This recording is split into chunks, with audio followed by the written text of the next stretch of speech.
Hi guys! So ngayon naman gagawa tayo ng pineapple pie.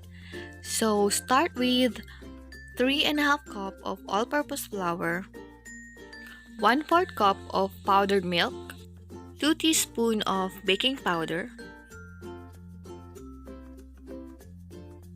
at hahaluin lang natin tong mabuti. Ginamit ko na yung aking kamay para mas mabilis. At bubutasan lang natin yung gitna at saka tayo mag-a-add ng 1½ cup of water. Maglalagay din tayo ng 1 teaspoon of salt, ½ cup of granulated white sugar, and imimix lang natin to para masiguro na na-dissolve yung sugar bago natin ipaghalo lahat ng ingredients.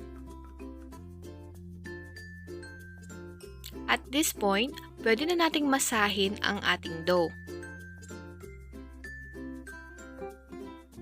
Kung medyo sticky pa to, pwede nating dagdagan ng all-purpose flour.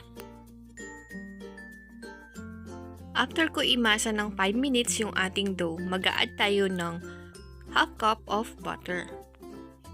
At itutuloy natin yung pagmasa dito ng about 10 minutes pa.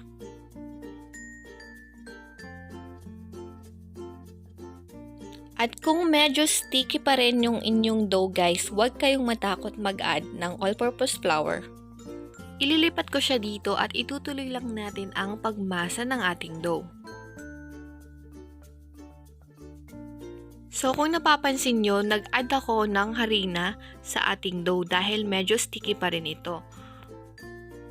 Pero importante rin guys na hindi ito susobra, kaya kung napapansin nyo, tinatansya ko kung gaano karaming harina yung kailangan nating idagdag. Malalaman nyo kung ready na ang inyong dough pag ganito yung itsura at hindi na siya dumidikit. So hahatiin lang natin yung ating dough sa dalawa. Gumamit tayo dito ng rolling pin at palalaparin lang natin to. So nag-dust din ako ng all-purpose flour para hindi dumikit yung ating dough. Ang gamit nating tray dito is 16 by 12. So ilalagay na natin siya sa ating tray. Isi-spread lang natin to sa ating tray. Dahil medyo dumikit ang ating dough, so medyo may butas siya dyan. Pero nagawa natin siya ng paraan. Ngayon naman, gagamit tayo ng tinidor at bubutasin natin yung ating dough para sumingaw at hindi lumobo pag binake natin yung ating pineapple pie. Ito naman yung another half na dough na tinabi natin kanina. Isi-spread din natin siya, papalaparin natin, pang cover naman sa ating pineapple pie. Ito yung sa ibabaw. So, dinas ko na siya ng all-purpose flour para hindi na siya dumikit at mabutas kagaya nung nangyari kanina. Ipo-fold ko lang to at isi-set aside natin at proceed tayo sa ating filling.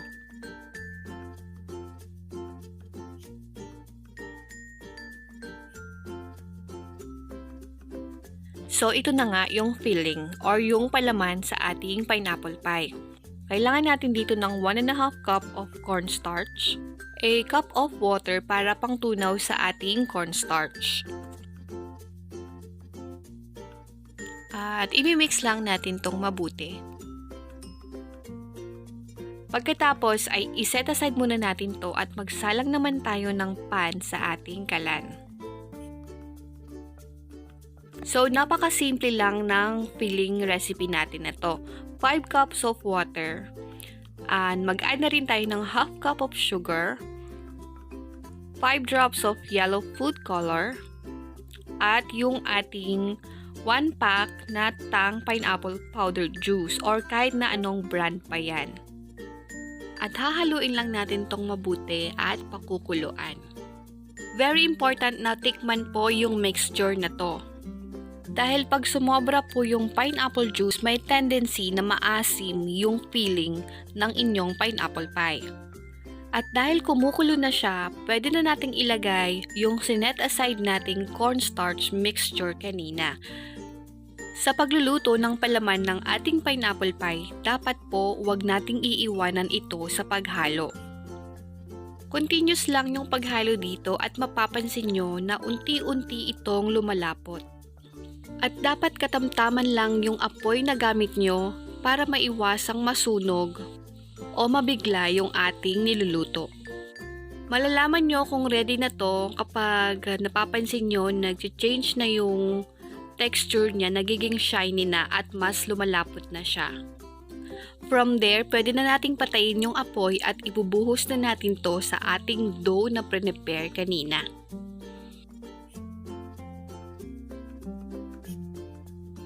So, isi-spread lang natin yung filling na niluto natin sa ating dough.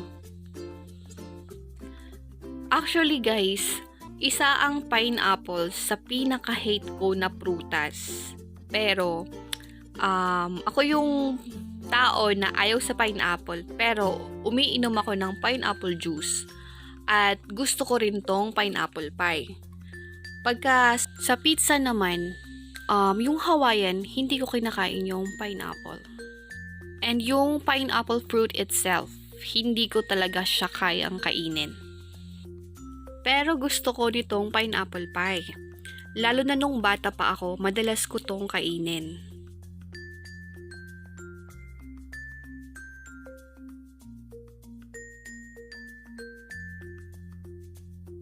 So, after na natin na-spread yung ating filling, ito naman yung half dough na pang-cover natin sa ibabaw. Isi-spread lang din uli natin to sa ibabaw at isi-set natin siya. Ito yung pinaka-favorite part ko kasi para lang kayong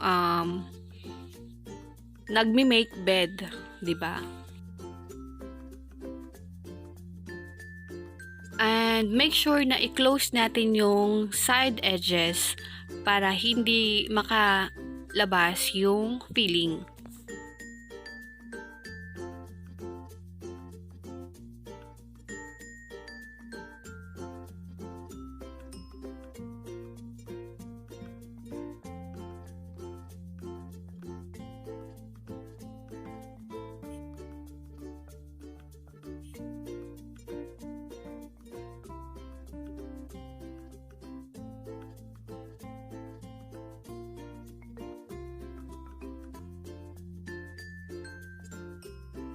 And sorry guys kung medyo natatakpan ko yung view.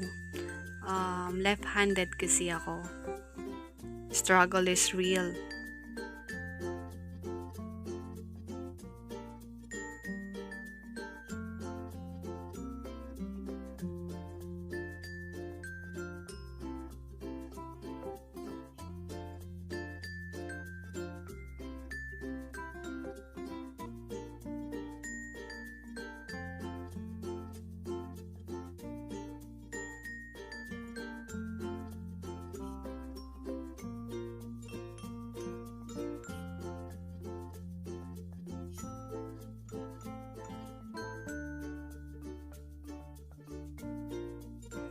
So, ayan, naset na natin yung ating pineapple pie.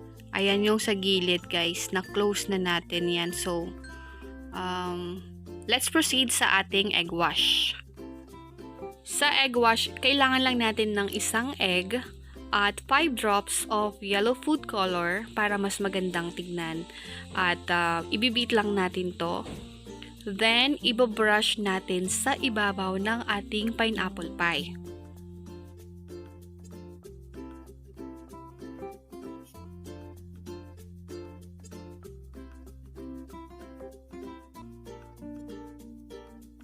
So, sa mga nanay dyan na gustong gawing negosyo ang pineapple pie, ang estimated ko na magiging nyo or profit sa recipe na to is triple po sa ginamit na puhunan sa paggawa. At kung gusto nyong makita yung mga susunod pa na recipes na gagawin ko, baka naman. Once na set na yung ating pineapple pie, hindi na natin to kailangang paalsahin. After natin malagay yung ating egg wash, bubutasin uli natin ng tinidor yung ibabaw nito para maiwasan yung paglobo. kapag binibake na natin yung ating pineapple pie. After nyan ay ibibake na natin ito sa ating oven at 170 Celsius for 20 to 30 minutes. At eto na siya after 30 minutes guys. Ready na to at ipapakita ko sa inyo ang pagsaslice. After baking, i-cool down muna natin yung ating pineapple pie for at least 30 minutes bago natin to slice.